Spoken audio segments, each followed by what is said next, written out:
फिर करण का शरीर दो हिस्सों में बंटकर स्टेज पर गिर पड़ा और खून का एक लाल सैलाब स्टेज पर फैलने लगा। नहीं, ये नहीं हो सकता। करण! लेकिन जोकर प्रिया की ओर बढ़ने लगा। प्रिया ने डर के मारे भागने की कोशिश की, लेकिन जोकर ने उसे पकड़ लिया और बिना देरी किए उसकी गर्दन पर तलवार चला दी। प्रिया का सिर उसकी गर्दन से अलग हो गया और जोकर ने वो सिर हंसते हुए दर्शकों की ओर फेंक दिया। जैसे ही प्रिया का कटा हुआ सिर दर्शकों तक पहुंचा, थिएटर में भगदड़ मच गई। लोग अपनी जगह से उठकर पागलों की तरह इधर उधर भागने लगे। दरवाजे बंद हैं, हम फंस गए हैं। हर कोई जान बचाने के लिए भागने की कोशिश कर रहा था, लेकिन जोकर उनकी ओर धीरे धीरे बढ़ता जा रहा था।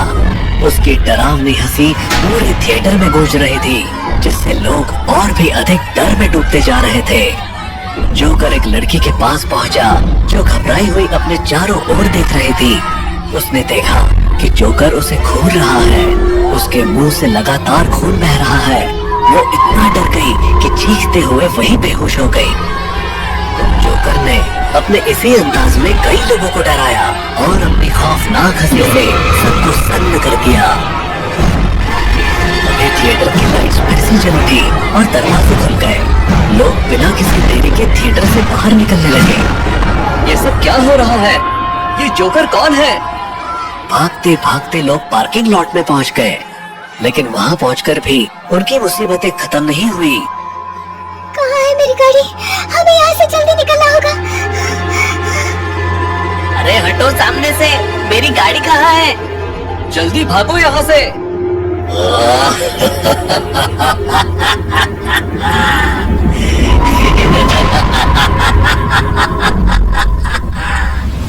लेकिन तभी जोकर पार्किंग लॉट पे प्रकट हुआ। उसकी खौफनाक हंसी सुनाई दी। वो धीरे धीरे टीना की ओर बढ़ा। मुझे जाने दो प्लीज, प्लीज मुझे जाने दो। जोकर के चेहरे पर कोई दया नहीं थी। उसने अपनी तलवार उठाई और टीना पर वार कर दिया। उसकी चीखें गूंज उठी, लेकिन जल्द ही उसकी आवाज खामोश हो गई। इसके बाद जोकर लारा की ओर बढ़ा। प्लीज मुझे जाने दो, प्लीज मुझे जाने दो। तुम जो कहोगे वो मैं करूंगी। मुझे जाने दो। लेकिन जोकर ने उसे भी नहीं छोड़ा। ये क्या है?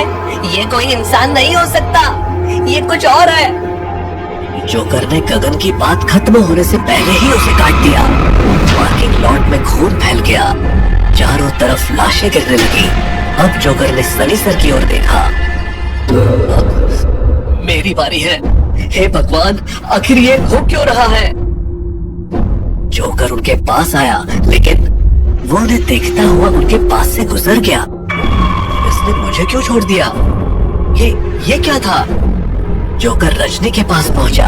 वो एक कोने में छिपी हुई थी। उसके हाथ पैर डर से कांप रहे थे। उसने अपनी आंखें बंद कर रखी थी, लेकिन उसे महसूस हुआ कि कोई उसके पास आ रहा है।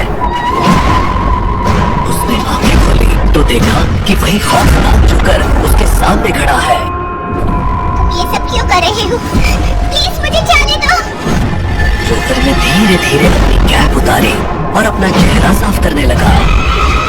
जब मेकअप साफ हुआ तो रजनी ने देखा कि वो कोई और नहीं बल्कि उसकी दोस्त ऐश्वर्या थी। ऐश्वर्या, तुम मुझे माफ कर दो। मुझे माफ कर दो।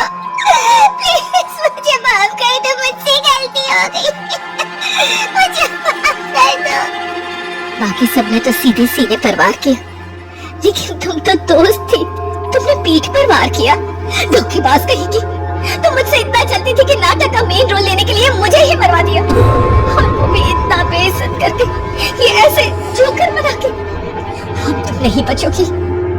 रजनी गिड़गिड़ाने लगी, लेकिन उसकी मिन्नतें बेकार साबित हुई। ऐश्वर्या ने बेरहमी से रजनी का गला दबाना शुरू किया। वो तड़पती रही, लेकिन ऐश्वर्या ने उसे नहीं छोड़ा। वो मर गई और ऐश्वर्या ने उसे दूर फेंक दिया।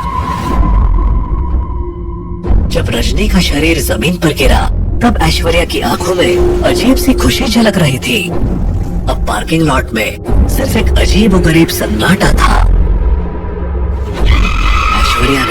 अपने जोकर के कपड़ों और मेकअप को एक तरफ फेंक दिया और एक आखिरी बार सनी सर की तरफ देखा।